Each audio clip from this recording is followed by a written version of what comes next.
Hello everyone, welcome back to my channel. मैं हूं पूर्णिमा सिंह। आप सभी का स्वागत करती हूं कॉमर्स एट ईज क्लासेस में। So friends, as you know, मैंने आपको कहा था कि मैं बिजनेस स्टडी की मोस्ट इम्पॉर्टेंट क्वेश्चन आंसर की सीरीज लेकर आऊंगी आप सभी के लिए। तो वो क्लासेस हम आज से स्टार्ट कर रहे हैं, तो रेगुलर क्लासेस लीजिएगा और चैप्टर वाइज सभी इम्पॉर्टेंट क्वेश्चंस को कवर कीजिएगा। एंड आई होप आप सभी का इकोनॉमिक्स का एग्जाम भी बहुत अच्छा गया होगा।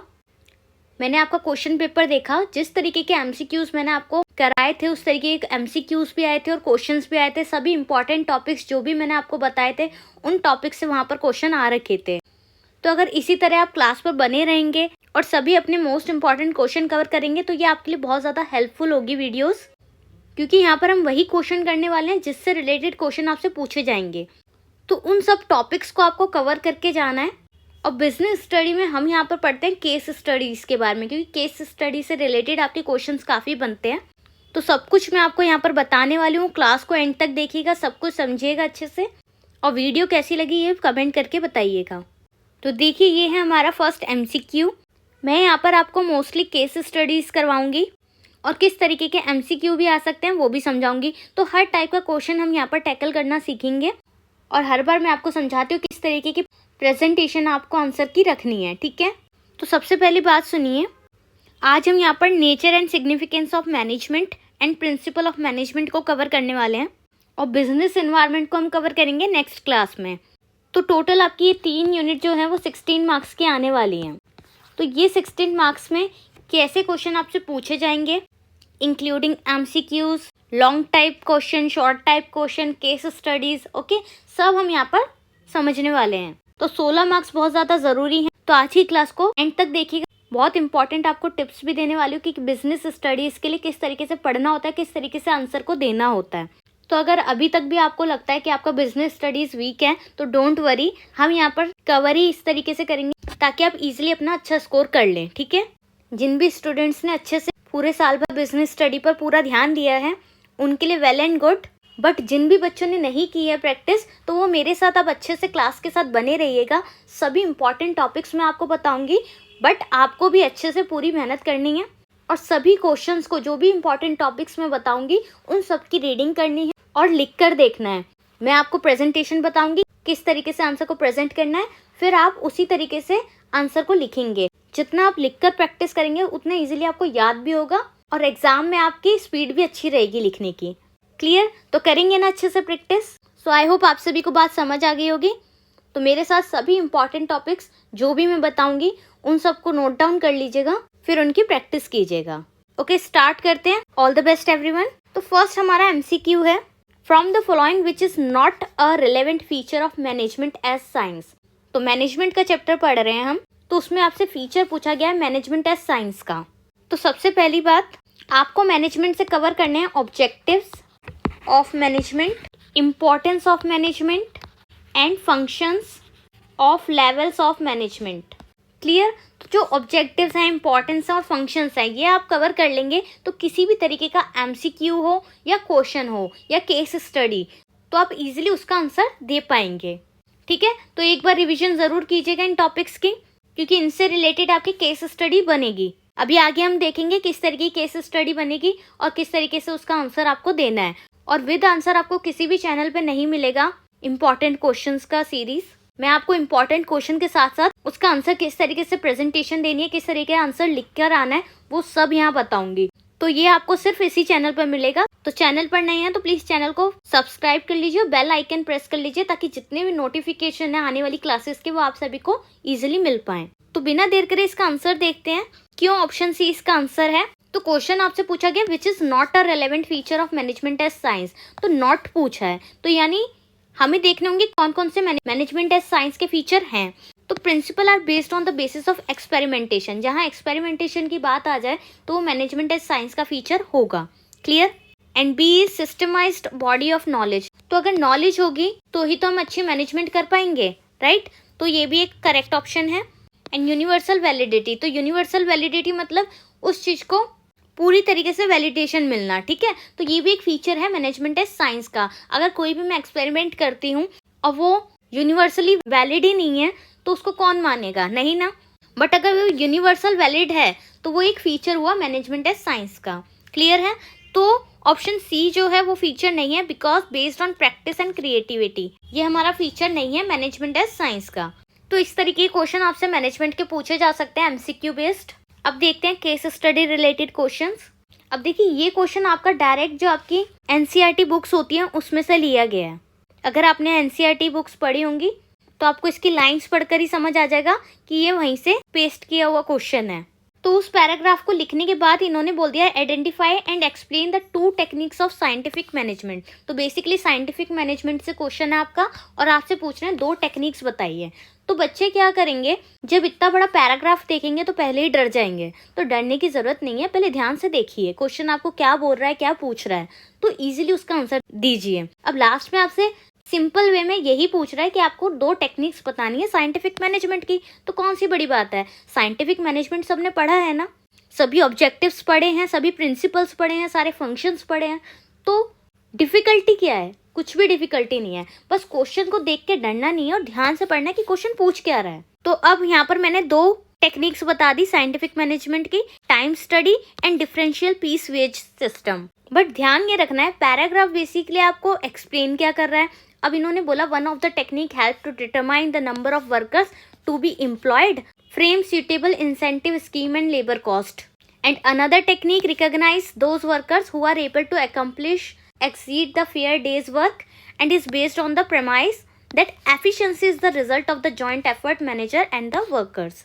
तो बेसिकली इस पैराग्राफ को एक्सप्लेन करने के लिए आपको ये 2 टेक्निक्स ही मेंशन करनी होगी, time study and differential piece wage system, क्योंकि आंसर में आपको यही लिखना है।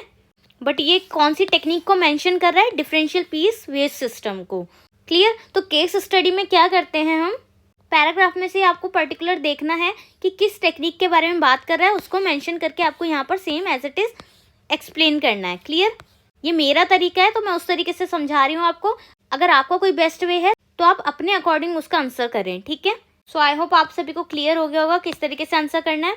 आगे चलते हैं। अब देखिए, इस क्वेश्चन में आपको एक कंपनी का सिचुएशन दिखा रखा है कि जो मेगा लिमिटेड है, जो कि मैन्युफैक्चर करती है वाटर हीटर्स को, तो फर्स्ट ईयर में उसका जो रेवेन्यू अर्न्ड था कंपनी का, वो सफिशिएंट था टू मीट इट्स कॉस्ट। अब कंपनी को इंक्रीज करना है रेवेन्यू, तो कंपनी ने एनालाइज किए कुछ रीजंस लेस रेवेन्यूज के।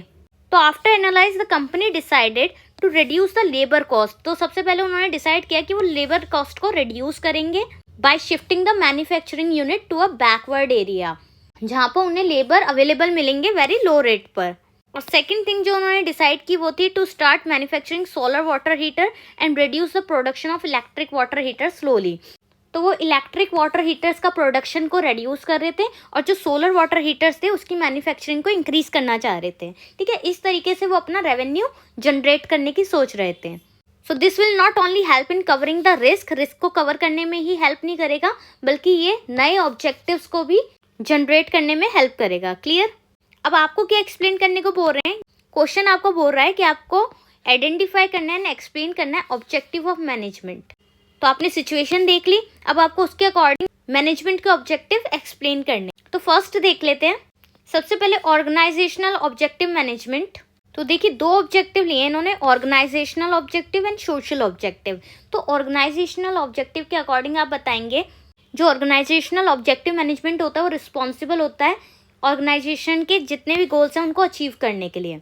तो बेसिकली ऑर्गेनाइजेशनल मैनेजमेंट में ध्यान दिया जाता है कि किस तरीके से ह्यूमन एंड फाइनेंशियल रिसोर्सेज हैं उनका अच्छे से एफिशिएंट एंड ऑप्टिमम यूटिलाइजेशन किया जाए, ठीक है? तो कोई भी कंपनी होती है जब वो खुलती है, उसका मेन मोटिव होता है कि फाइनेंशियल रिसोर्सेज का एफिशिएंट यूज करे और गुड वे में करे, जिससे वो अच्छा प्रॉफिट मैक्सिमाइजेशन कर सके।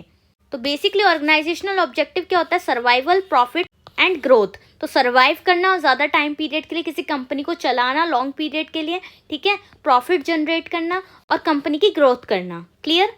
तो आप इन 3 पॉइंट्स को यहाँ पर एक्सप्लेन करेंगे, सर्वाइवल, प्रॉफिट एंड ग्रोथ। तो बेसिकली बिजनेस ऑर्गेनाइजेशन का यही काम होता है कि वो ग्रो करे, एक्सपेंड करे अपनी एक्टिविटीज़ को। तो ग्रोथ कैसे करेगा, ग्रोथ मेजर्ड होती है सेल्स से कितना प्रॉफिट आ रहा है, नंबर ऑफ प्रोडक्ट्स कितनी प्रोड्यूस कर रहे हो, कितनी सोल्ड हो रही है, ठीक है? इन सब पे डिपेंड करता है एक ऑर्गेनाइजेशन का ग्रोथ। क्लियर? तो ये 3 पॉइंट अच्छे से याद कर लेंगे। आगे चलते हैं और सोशल ऑब्जेक्टिव्स देखते हैं। अब देखिए, सोशल ऑब्जेक्टिव क्या होते हैं, हर ऑर्गेनाइजेशन ये ध्यान रखती है कि सोसाइटी को कुछ भी उसकी तरफ से नुकसान ना पहुंचे, ठीक है, तो वो अच्छा प्रोडक्ट सोसाइटी तक पहुंचाए, ठीक है। अब देखिए कुछ ऑब्जेक्टिव्स हैं। Supply of quality product, using environmental friendly method of production, मतलब पॉल्यूशन ना हो जिससे कि इन्वायरमेंट को और सोसाइटी को प्रॉब्लम हो, ठीक है, तो पॉल्यूशन नहीं होना चाहिए, इन्वायरमेंटल फ्रेंडली प्रोडक्ट होना चाहिए। And it should provide the employment opportunities, तो कोई भी ऑर्गेनाइजेशन खुलेगी तो एम्प्लॉयमेंट रिलेटेड अपॉर्चुनिटीज तो जनरेट होगी ही, ठीक है। तो हमने अभी समझा ऑब्जेक्टिव ऑफ मैनेजमेंट, डिस्कस कर लिया अकॉर्डिंग टू दिस सिचुएशन। अब हमें बताना है 2 values which the company wanted to communicate to the society. तो कौन सी 2 वैल्यूज हैं जो कि कंपनी के पास होनी चाहिए सोसाइटी से कम्युनिकेट करने के लिए। तो देखिए ज़्यादा कुछ एक्सप्लेन नहीं करना, आपको डायरेक्ट बताना है। पहले आप बताएंगे 2 values which the company wants to communicate to the society are, फिर आप दोनों पॉइंट्स को क्लियर करेंगे। Giving employment opportunities to the people of backward area, तो जो भी बैकवर्ड एरिया के लोग हैं उनको एम्प्लॉयमेंट की अपॉर्चुनिटीज देना, उन तक रोजगार पहुंचाना, ठीक है। Environment friendly by producing solar heaters and reduce production of electric heaters. तो डिसीजन क्या लिया था मेगा लिमिटेड कंपनी ने कि वो सोलर हीटर्स का प्रोडक्शन करेंगे, मैन्युफैक्चरिंग करेंगे and production of electric heaters को रिड्यूस करेंगे। क्लियर। तो बेसिकली वो एनवायरमेंट फ्रेंडली प्रोडक्ट को प्रोड्यूस करने की सोच रहे हैं, राइट। तो ये 2 वैल्यूज हैं जिसके थ्रू कंपनी सोसाइटी की नीड्स को कंप्लीट कर रही है। तो किस तरीके से आपको पैराग्राफ को पढ़ के अच्छे से आंसर को देना है आपको समझ आ गया होगा। कि साथ साथ मैं आपको आंसर इसलिए ही करा रही हूँ ताकि आपको माइंड में क्लियर हो जब आप एग्जाम देने बैठे कि मैम ने किस तरीके से आंसर करवाए थे, उसी तरीके से हमारे को उसी वे में आंसर यहाँ पर आंसर शीट में लिखना है। क्लियर। नेक्स्ट क्वेश्चन पर चलते हैं। अब देखिए इस क्वेश्चन को, इसमें क्या है, रावत मेडिसिन लिमिटेड है जो कि इंपॉर्टेंस नहीं देती है अपने एम्प्लॉयज़ की सजेशंस को। They neither help anybody nor get help from anybody, ना वो हेल्प लेते हैं किसी से ना किसी को हेल्प देते हैं। क्लियर। तो पूरा पैराग्राफ एक बार आप पढ़ लीजिएगा वीडियो को पॉज करके। तो इन्होंने क्वेश्चन आपसे पूछा 2 principle of management mention in the above paragraph and give their meaning. तो ऊपर जो आपको यहाँ पर पैराग्राफ दे रखा है उसमें कौन से 2 प्रिंसिपल्स दे रखे हैं आपको मैनेजमेंट के, कौन से 2 प्रिंसिपल्स अप्लाई करने हैं इस पैराग्राफ के अकॉर्डिंग। तो आप ध्यान दे रहे हैं किस तरीके के क्वेश्चन आपसे प्रिंसिपल ऑफ मैनेजमेंट से पूछे जा रहे हैं। तो क्वेश्चन बेसिक सा है कि 2 प्रिंसिपल बताने मैनेजमेंट के, और मैंने आपको कहा भी कि आपको प्रिंसिपल्स, ऑब्जेक्टिव्स, एम्स सब याद करके जाने हैं। बट आपको कैसे पता चलेगा कौन सा प्रिंसिपल है मैनेजमेंट का, वो तभी लगेगा जब आपने प्रिंसिपल सारे पढ़े हों। अब पैराग्राफ में इस लाइन पे ध्यान दीजिए, employees of all levels managerial and non managerial are free to give their suggestion. तो अभी तक जो रावत मेडिसिन लिमिटेड थी, जो कंपनी है, वो फ्रीली सजेशन नहीं ले रही थी एम्प्लॉयज़ के। बट जब मिसेस सोनाली चौहान आई जो कि अपॉइंट हुई चीफ मैनेजर के पोजीशन पर, उन्होंने डिसाइड किया कि वो डील करेंगी इन दोनों प्रॉब्लम से जो कि कंपनी की मेन प्रॉब्लम है। तो उन प्रॉब्लम से डील करने के लिए मिसेस सोनाली चौहान ने सबसे पहले इनिशिएटिव लिया free to give their suggestion, कि कोई भी एम्प्लॉयज़ मैनेजरियल हो या नॉन मैनेजरियल हो वो अपनी सजेशन आगे तक रख सकता है। Besides the one who give the best suggestion will be awarded a prize. तो जो भी बेस्ट सजेशन देगा कंपनी के लिए उसको प्राइज दिया जाएगा। तो इससे क्या होता है, कंपनी के जो एम्प्लॉयज़ हैं वो मोटिवेट होते हैं और वो ज़्यादा से ज़्यादा अच्छा परफॉर्मेंस देते हैं कंपनी के लिए। तो इसके अकॉर्डिंग अब आप बताइए कौन सा ये प्रिंसिपल है मैनेजमेंट का। तो ये है प्रिंसिपल ऑफ इनिशिएटिव, क्योंकि इनिशिएटिव दिया गया है एम्प्लॉयज़ को ताकि वो अच्छा परफॉर्मेंस दे कंपनी के लिए, और अगर वो अच्छा सजेशन देते हैं ग्रोथ के लिए कंपनी की तो उनको प्राइज दिया जाएगा। तो वो इनिशिएटिव हुआ एक। क्लियर। देखते हैं पहला प्रिंसिपल हमारा। देखिए वही सेम लाइन लिख रखी है, employees of all levels managerial non managerial free to give their suggestion, the one who give the best suggestion awarded a prize. तो प्रिंसिपल ऑफ इनिशिएटिव का प्रिंसिपल है मैनेजमेंट का हमारा। अकॉर्डिंग टू दिस प्रिंसिपल जितने भी हमारे employees होंगे organisation के, उनको एक अपॉर्चुनिटी मिलेगी ताकि वो भी कुछ सजेशंस बना सके और एग्जीक्यूट कर सके प्लान में। ठीक है। तो ये कौन सा प्रिंसिपल है मैनेजमेंट का, प्रिंसिपल ऑफ इनिशिएटिव। क्लियर हुआ किस तरीके से आपको आंसर देना है। आई होप सब कुछ क्लियर हो रहा होगा। नेक्स्ट देखते हैं, क्योंकि अभी हमें 2 प्रिंसिपल बताने हैं। आंसर तो आपने देख ही लिया होगा। तो दूसरा प्रिंसिपल इस लाइन से बन जाएगा, she advise them to discard ego and extend help in each other work. तो अपने ईगो को साइड में रखकर एक दूसरे की हेल्प करनी है काम में। ठीक है। तो जो ये लाइन थी वो क्या डिस्क्राइब कर रही है, spirit the corps. As per the principle, manager should constantly make efforts to develop a team spirit among the subordinates. तो जो भी subordinates हैं उनके बीच एक spirit बनाने के लिए मैनेजर कॉन्स्टेंटली एफर्ट्स डालेगा, ठीक है। तो ये है हमारे 2 मैनेजमेंट के प्रिंसिपल्स जो कि इस पैराग्राफ के थ्रू हमें मिले हैं। तो क्लियर हुआ किस तरीके से आपको पैराग्राफ की रीडिंग करनी है और देन आपको प्रिंसिपल ऑफ मैनेजमेंट उसमें से बताने की कौन सा प्रिंसिपल यहाँ पर अप्लाई होगा। आई होप आप सभी को समझ आ रहा होगा जो भी मैं करा रही हूँ। अगर अच्छे से समझ आ रहा है तो कमेंट करके बताइए आपको ये क्लास कैसी लग रही है और वीडियो को प्लीज़ लाइक करके ही जाइएगा। नेक्स्ट क्वेश्चन पर हम चलते हैं। देखिए ये आपका आज का लास्ट क्वेश्चन है बट बहुत ही ज़्यादा इम्पॉर्टेंट क्वेश्चन है, तो एंड तक इस क्वेश्चन को देखिएगा। इससे रिलेटेड भी मैं आपको इम्पॉर्टेंट क्वेश्चन बता दूंगी। अभी पहले हम क्वेश्चन कर लेते हैं फिर बताती हूँ इससे रिलेटेड इम्पॉर्टेंट क्वेश्चंस, कैसे क्वेश्चन आपसे पूछे जा सकते हैं, कौन सा कंटेंट है जो आपको पढ़ के जाना पड़ेगा। तो फर्स्ट क्वेश्चन आपसे पूछा गया which technique of scientific management is being practice by the company in the above paragraph. तो मैंने आपको शुरुआत में ही बताया था कि आपको सभी टेक्निक्स, सारी प्रिंसिपल्स, ऑब्जेक्टिव्स पढ़ने हैं। जो जो मैंने लिखवाया था वो सब पढ़ने हैं। तो उनमें से एक इम्पॉर्टेंट टॉपिक है आपका techniques of scientific management. Clear? तो ये आपको आना चाहिए, सारी आपको टेक्निक्स पढ़नी है। ये टेक्निक ऑफ साइंटिफिक मैनेजमेंट किसने दी थी? FW टेलर ने, याद रखेंगे। तो यहाँ पर FW टेलर और हेनरी फेयोल दोनों से रिलेटेड क्वेश्चन आ रखे हैं और ये बहुत इंपॉर्टेंट टॉपिक है। मैं आपको हाथ के हाथ बता रही हूँ, ये आपको कर जाने हैं। Technique of scientific management and principle of Henry Fayol. Henry Fayol के टोटल 14 प्रिंसिपल्स हैं मैनेजमेंट के, तो एक बार रीडिंग ज़रूर कर लीजिएगा। कोई सा भी प्रिंसिपल उठा के आपसे क्वेश्चन पूछा जा सकता है। तो आपको 14 प्रिंसिपल्स में क्या है, तो जस्ट एक रीडिंग ज़रूर कर लीजिएगा 14 प्रिंसिपल्स की। Clear? And technique of scientific management में टेलर ने क्या बेसिकली समझाया कि किस तरीके से बेस्ट एंड चीपेस्ट वे में प्रोडक्शन कर सकते हैं, ठीक है, सस्ता और अच्छा प्रोडक्शन, ठीक है। तो उसके through techniques of science management के थ्रू ये प्रोडक्शन पॉसिबल हो सकता है, ये मैनेजमेंट पॉसिबल हो सकती है। अब टेक्निक ऑफ साइंटिफिक मैनेजमेंट में एक बहुत इंपॉर्टेंट प्रिंसिपल है हार्मनी नॉट डिस्कॉर्ड।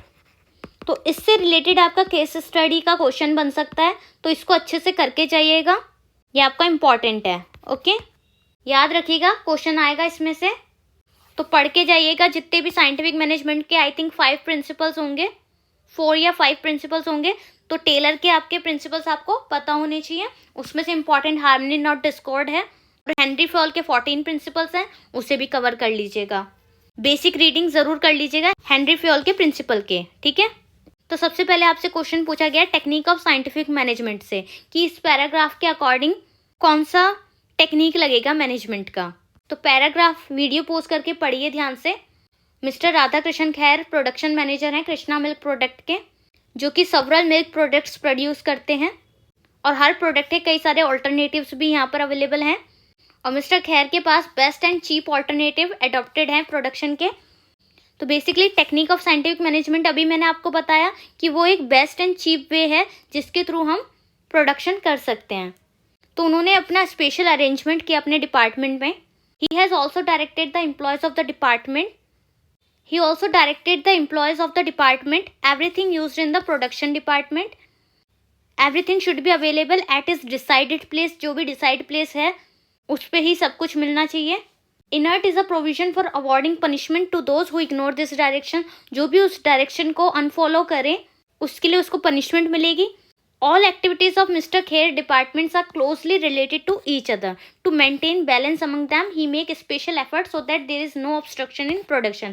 तो प्रोडक्शन में कोई भी दिक्कत नहीं आएगी अगर सब चीज़ें अपनी जगह पे होगी। जो भी डायरेक्शंस दी हुई है उसके अकॉर्डिंग काम करेंगे सब लोग, तो ठीक है। तो कौन सी टेक्निक लग रही है साइंटिफिक मैनेजमेंट की? मैथड स्टडी, क्योंकि उन्हें एक मैथड बता दिया गया है कि इस डायरेक्शन के थ्रू आपको काम करना है, ठीक है।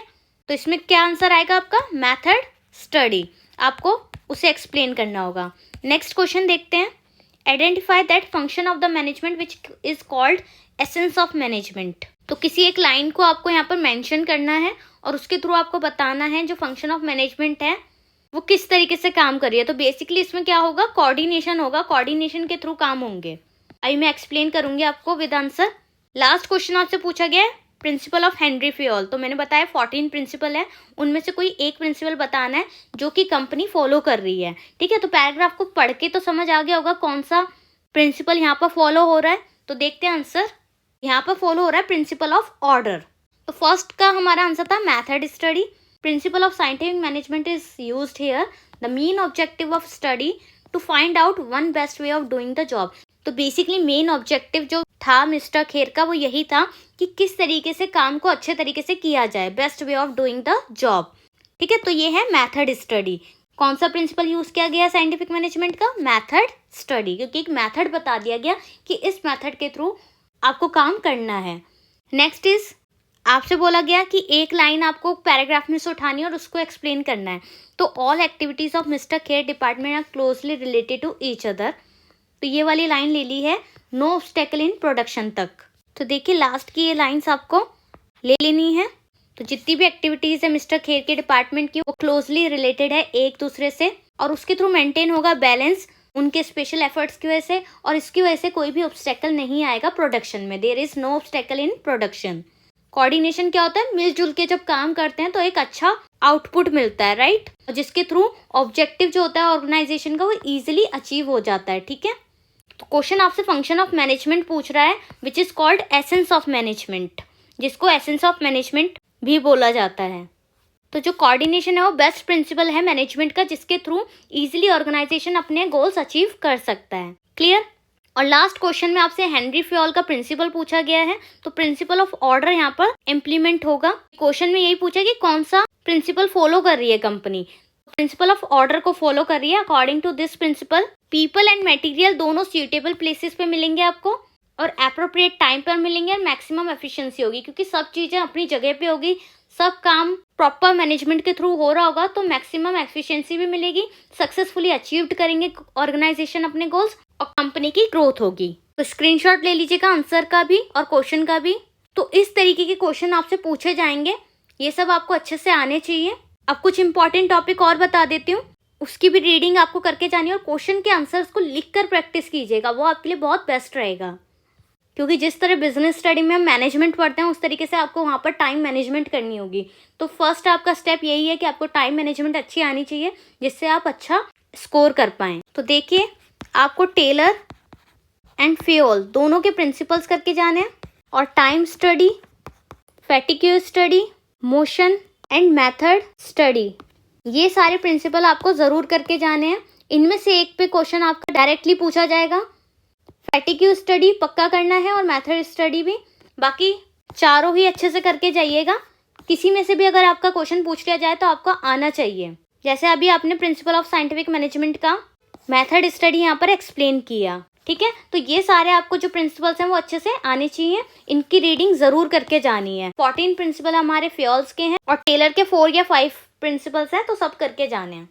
क्लियर? तो जितने भी इंपॉर्टेंट टॉपिक्स मैंने लिखवाए हैं वो सब भी करने हैं आपको, और जो केस स्टडी मैंने समझाई है किस तरीके से करनी है, किस तरीके से उसका आंसर देना है, वो सब अच्छे से समझ कर जाने। किसी भी तरीके का केस स्टडी आपसे पूछ लें या थियोरेटिकल बेस्ड क्वेश्चन पूछ लें, आपको सब आना चाहिए।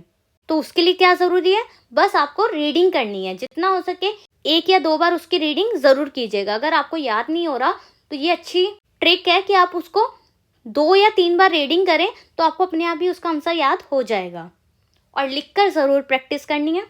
ठीक है, तो आने वाली क्लासेस में भी हम सारे इंपॉर्टेंट क्वेश्चंस करेंगे। आज हमने 16 मार्क्स की वेटेज का क्वेश्चन किया है एक्सक्लूडिंग बिजनेस एनवायरनमेंट, तो बिजनेस एनवायरनमेंट को भी हम कल कवर कर लेंगे। ठीक है, तो आज जितने भी मैनेजमेंट के हमने प्रिंसिपल्स पढ़े हैं उन सबको आपको अभी रिवाइज करना है बैठकर।